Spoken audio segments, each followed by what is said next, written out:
Bonjour à toutes, bonjour à tous, j'espère que vous allez bien. Dans cette vidéo, on va revenir sur la notion de chiffre significatif. Alors pour comprendre ce que c'est, cette notion de chiffre significatif, j'ai pris une phrase ici qui est issue de votre livre. Et donc cette phrase, elle nous dit quoi? Elle nous dit on dissout 3,0 g de sel dans de l'eau. Bon, et quand on lit cette phrase pour la première fois, on peut être surpris d'un truc. Pourquoi on a écrit 3,0 g et tout simplement pas 3 grammes de sel dans de l'eau? Alors, c'est à cause de quelque chose de très important en physique-chimie, c'est ce qu'on va, et auquel on va faire très attention, c'est ce qu'on appelle la précision des mesures. Hein, quand vous êtes en mathématiques, ou généralement dans la vie de tous les jours, pour vous, 3, 3,0 et 3,00, on vous apprend que c'est la même chose. En physique, c'est pas tout à fait la même chose. En physique, hein, quand vous écrivez, par exemple, j'ai pesé 3 grammes de sucre, bah, vous savez que votre balance, elle n'est pas précise parfaitement, et donc ça se trouve, vous n'avez pas 3 grammes de sucre, vous avez peut-être 2,9, ou vous avez peut-être 3,3. Voilà, c'est pas quelque chose de très précis. Par contre, si vous dites j'ai pesé 3,0 grammes, eh bien dans ce cas-là, c'est quelque chose de plus précis, et vous savez que c'est peut-être pas 3,0 grammes précisément, ça peut être peut-être 2,99 ou 3,02, mais en tout cas, vous savez que c'est plus 3,3. Hein, donc 3,0 en physique, c'est plus précis que 3 grammes. Et évidemment, si vous dites que j'ai pesé 3,00 grammes de sucre, c'est évidemment encore beaucoup plus précis.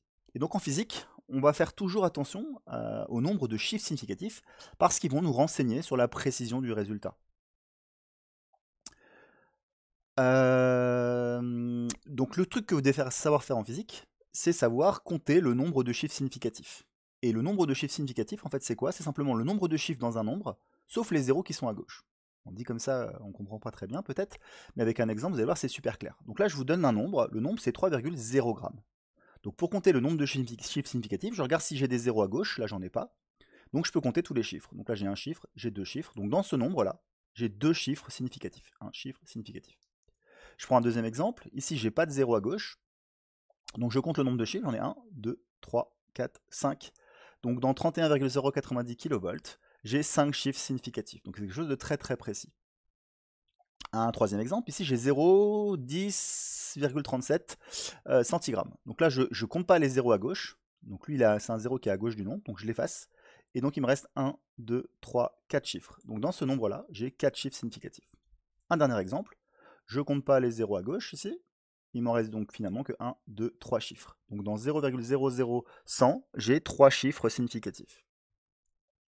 Et donc, ce que vous allez devoir être capable de faire, à partir de maintenant, en tout cas, il faudra y faire attention. On n'est pas encore trop pénalisé le jour du bac, mais c'est après le bac qu'on vous embêtera plus avec ça.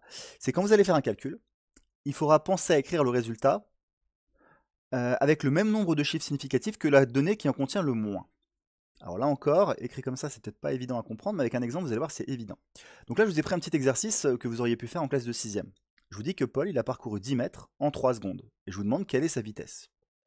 Donc ça, on se rappelle la petite formule de 6e. Hein, la vitesse, c'est la distance divisée par le temps. Donc là, la distance, c'est 10 mètres. Et on divise par le temps, c'est 3 secondes. Donc c'est 10 divisé par 3. À ce moment-là, je prends ma calculatrice. Et quand je fais 10 divisé par 3 à la calculatrice, voilà ce que m'affiche la calculatrice. Et donc là, l'énorme erreur, le truc que les profs de physique détestent, c'est si vous marquez ici que la vitesse, c'est 3,333333333 mètres par seconde.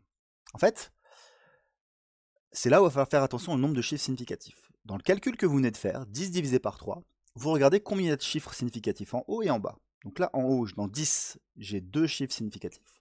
Et là, en bas, j'ai un seul chiffre significatif. Donc en fait, on va garder le nombre de chiffres significatifs de la donnée qui en contient le moins. Donc ici, la donnée qui contient le moins de chiffres significatifs, c'est 3. Et donc lui, il n'a qu'un seul chiffre significatif. Donc dans mon résultat, le 3,3333333, je vais garder qu'un seul chiffre.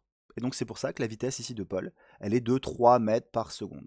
Hein, ça me donne une indication sur la précision. Bon, il n'a peut-être pas fait exactement 3 mètres par seconde, il a peut-être fait un petit peu plus, un petit peu moins, mais c'est la vitesse qu'il a eue. Un deuxième exemple, cette fois je vous dis que Paul il a parcouru 10 mètres, donc la distance elle ne change pas. Et je vous dis cette fois qu'il a parcouru la distance en 3,00 secondes. Je vous demande de calculer sa vitesse. Donc je fais exactement le même calcul que tout à l'heure. Vitesse et distance sur temps. Donc c'est 10 sur 3,00. Donc évidemment la calculatrice elle va m'afficher la même chose, hein, 3,333333333. Et donc là je regarde le nombre de chiffres significatifs. Dans 10, j'ai deux chiffres significatifs. Dans 3,00, il y a trois chiffres significatifs.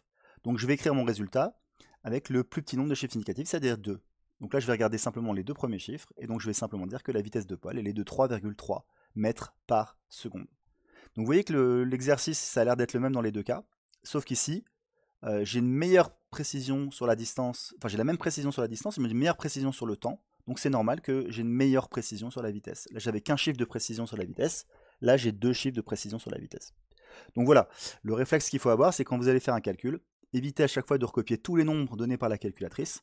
Regardez dans votre calcul le plus petit nombre de chiffres significatifs et vous gardez ce même nombre pour le résultat. Donc là, il n'y avait qu'un chiffre, j'en gardais qu'un. Là, il y avait 2 chiffres significatifs, j'en gardais 2. Voilà, j'espère que c'était clair et je vous dis à bientôt. Au revoir.